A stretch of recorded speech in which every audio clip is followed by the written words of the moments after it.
Norobos banjir. Aya hiji kajadian nalika banjir badag di sakitar daerah Kabupaten Bandung anu kaalaman ku saderek DA sareng borang kalihna anu istri. Kieu pangalamanana. Lembur kuring teh sok mineng kabanjiran ayana di wewengkon Kacamatan Banjaran Kabupaten Bandung anu sok biasa banjir lamun pas usum hujan teh. Dina bulan Februari tahun 2016 ngalaman hiji kajadian anu moal matak poho. Harita kuring jeung si Neng budak kuring nu bungsu keur aya di Bandung. Nampi wartos ti mamah indung kuring nu aya di lembur yen harita lembur ngalaman hujan kacida ngagebretna teu eureun-eureun ti jam 4 sore nepikeun ka jam 8 peuting anu ngakibatkeun walungan-walungan marudal imah-imah jalan-jalan kabeh kakeueum cai kabanjiran. Banjirna gede pisan, hampir mirip jeung banjir anu kajadian bulan Februari tahun 2010. Banjir anu kacida rohakana keur masyarakat di wewengkon eta mah. Ngadenge eta beja hate kacida reuasna. Melang, hariwang, kumaha kaayaan lembur, pangpangna kumaha, mamah jeung bapa, saha anu mantuan akut-akut barang supaya teu kakeueum cai. Mangkaning kaleresan harita pun bapa teh nuju teu damang. Kamananya aranjeuna nyalametkeun diri? Duh Gusti, mudah-mudahan weh anjeun nang tayungan pun biang sareng pun bapa hate teras ngadua ka Allah Subhanahu wa ta'ala. Harita kuring buru-buru balik ti Bandung naik angkot kabanjarankeun. Tapi barang palebah pabrik pentai patali marga kacida macetna. Nepikeun ka palebah rumah sakit Nambo, mobil ngantai hayang paheula-heula tepi ka tujuan. Ngan untung supir angkot anu ditumpakan ku sim kuring mah kacida pisan cingceungna salapat selepet neneangan jalan antukna bisa tepi ka terminal Banjaran. Harita waktu geus nyedek ka tengah peuting. Di terminal Banjaran kuring jeung si Neneng lempang. Da geus teu aya kendaraan anu bisa ngaliwat ka lembur. Tapi sok sanajan kitu masih keneh loba jalma-jalma anu lalempang.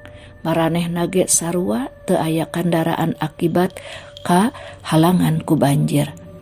Barang nepi ka pengkolan Kamasan nya weh jalan geus ditutup di blokade ku mobil-mobil polisi. Sing horeng banjir teh badag pisan nepikeun ka jalan raya oge limpas ka keueum ku cai teu bisa diliwatan ku kendaraan. Kuring jeung si Neneng nungguan rootna cai teh di hareupeun toko di Alpamidi nu aya di pengkolan bari ngareureuhkeun kacape. Harita mah teu ngarasa keueung. Da caraang jeung loba batur Alpamidi mah jigana caangso teh make genset tapi da ari imah-imah warga mah katingali pararoek sigana ngahajak ku PLN listrik teh di pareuman ari banjir badag mah sabab ngabahayakeun. Sakitar jam 1 peuting jalma-jalma anu ngariung harita hareupeun Alpamidi mimiti lusles baralik ninggalkeun eta tempat. Kuring luak liuk hate mimiti ketar-ketir sabab ngan kuring jeung si Neneng awewe anu masih keneh aya di dinya. Sesana mah lalaki-lalaki bari ngarariung ngalarobrol. Tadi ge aya sabenerna mah tehnas kawawuhan kuring. Anjeunna ngajak bisi rek ngiring ka bumina anu kaleresan teu pati tebih ti eta tempat. Tapi ku kuring ditolak. Margi isin bari nage jiga nabumina sami kabanjiran. Neng, urang uih ayeuna yuk, ceuk kuring kasih Neng. Sabab teras-terasan di dieu mah sariut. Tuh tingali pameget wungkul. Hayu, ceuk si Neng giak. Kabeneran aya sababaraha urang harita oge anu sarua rek balik bari norobos banjir. Jadi kuring ludeng sabab aya batur keung. Tapi ngan semet sasakti sela jalma-jalma pada mararengkol. Sing horeng paranehanana mah geus mimiti tepi ka imahna masing-masing. Jadi harita kari kuring kadua si Neng anu lalampahan masih jauh keneh. Sementara cai beuki lila beuki ngajeroan. Ayeuna mah malah geus nepi kana cangkeng sagala. Ya baharita kuring bari barang bawa balanjaan. Terus gentong gitu. Hate mimitih marmir. Cai upuk aplak katingali di mana-mana. Bari karasa tiis nyenyep. Tembus kana tulang sandi. Jaba merdong paroek. Imah-imah warga anu ka liliwatan calalomrek lir ibarat teu aya pangeusian. Jigana maranehanana geus sarare atawa bisa wae ngarungsi ka tempat anu aman. Kuring kadua si Neng terus wae lempang ku kucuprakan. Rek balik deui teu mungkin. Da geus jauh. Tapi lamun diteruskeun masih keneh jauh deui. Tungtungna jeung tibatan ngajengjen dina cai tu kuring jeung si Neng neruskeun perjalanan. Pas nepi ka lapangan banteng, cai teh geus nepi ka dada. Kuring uleg-ileg sieun laput leungeun ranggah kaluhur sabab ieu barang sieun kabaseuhan. Tapi ari dihandap nati tincakeun suku cai kacida tarikna. Kuring jeung si Neng terus ngupayakeun bisa lempang. Sok sanaos suku jeung awak geus kacida teu kuatna ampir-ampir ngoleab reka bawa palit. Hate terus memuntang ka Allah nyuhunkeun kasalametan mung anjeunna anu tiasa nyalametkeun. Bari hate terus melang ka mamah jeung ka bapa anu aya di lembur. Keur kitu teu kanyahoan titukangeun kuring ngadenge aya sora jelema keur galuntreng ngarobrol. Beuki deukeut eta sora teh beuki jelas. Si horeng dua pamuda katingali marake baju bodas. Ari rupana mah teu pati jelas. Alhamdulillah. Ceuk hate ngagarentes aya batur. Teu keung teuing ayeuna mah. Kulantaran awak jeung suku geus teu kuat, nya barang eta dua pamuda geus aya di gigireun kuring, geus teu inget kana kaera, teu inget kana karagap.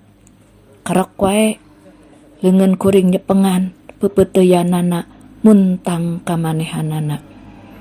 Manehanana jigana masarua ridoeun pon nya kitu deui. Si Neng oge sarua nyepeng ka eta pamuda anu hiji deui. Kuring terus lempang lalaunan norobos cai anu ampir sadada. Sementara eta dua pamuda mah uplek we ngararobrol bari otel hareureuy jeung babaturanana teu rarat-reret acan. Pon nya kitu deui sugananya ka kuring atawa ka si Neng. Tonggoy we ngalarobrol atuh kuring jeung si Neng lempang we terus nyepengan leungeun kana pupeuteyanana. Nu penting kumaha bisa salamet harita. Lempang maranehanana kacida pisan hampangna. Seolah-olah siga anu lain lempang dina cai anu jero wae. Pas nepi ka hareupeun Masjid Persatuan Islam Kamasan katingali we dina plangna cai ngadeetan. Ayeuna mah karisa tuur. Jadi kuring buru-buru ngalesotkeun leungeun. Terus tungkul rek ngodok duit nu aya dina loket anu aya dina leungeun anu dijingjing. Maksudna mah anu aya dina kantong anu dijingjing ku kuring. Maksudna mah rek mere duit ka eta dua pamuda, itung-itung nganuhunkeun geus nulungan kuring jeung budak. Tapi barang ngaliuk, nah eta pamuda dengan sakilat geus eueuh, geus teu katingali jirimna, nah kamarana leosna. Luak liuk ka tukang bisi we manehna balik deui, tapi eueuh teu katembong. Terus ditingali ka hareup bisi indit miheulaan kuring, lepeng teu aya sasaha. Ceuk cohagna mah teu katingali jelema sapotong-potong acan. Nah kamarana eta pamuda teh nya inditna meuni sakilat pisan. Bulu punduk mimiti carengkat. Alah ieung palang sia. Teu pikir panjang, kuring jeung si Neng buru-buru lempang gagancangan rek muru ka lembur, muru ka bumi mamah sabab harita geus tereh tepi. Kirawanci jam 2 Janari karek nepi ka bumi mamah. Kasampak mamah jeung bapa harita nuju beberesih tilas banjir. Kacida pisan reuwaseunana aranjeunna ningali kuring jeung si Neng rancucut karek uih. Teras anjeunna naroskeun, naha cenah mani maksakeun uih. Padahal mah mondok weh di bumi uwa di Bandung, melang di jalana cenah. Kumaha cenah kaayaan tadi di jalan? Geuning bet bisa norobos banjir sagala. Padahal pan banjir teh kacida bisan badagna. Eta patarosan-patarosan anjeunna bangun pinuh ku panasaran. Derak deuk wae kukuring dicaritakeun lalakon di perjalanan nepikeun ka tiasa tepi ka bumi mamah. Di antarana pas lapangan banteng harita kuring jeung si Neng ditulungan ku dua pamuda nepikeun ka tiasa salamet. Barang nguping eta caritaan sim kuring, mamah jeung bapa bati ngahulang. Pun nya kitu kuring oge ngahulang. Jadi saha atunya eta dua pamuda teh?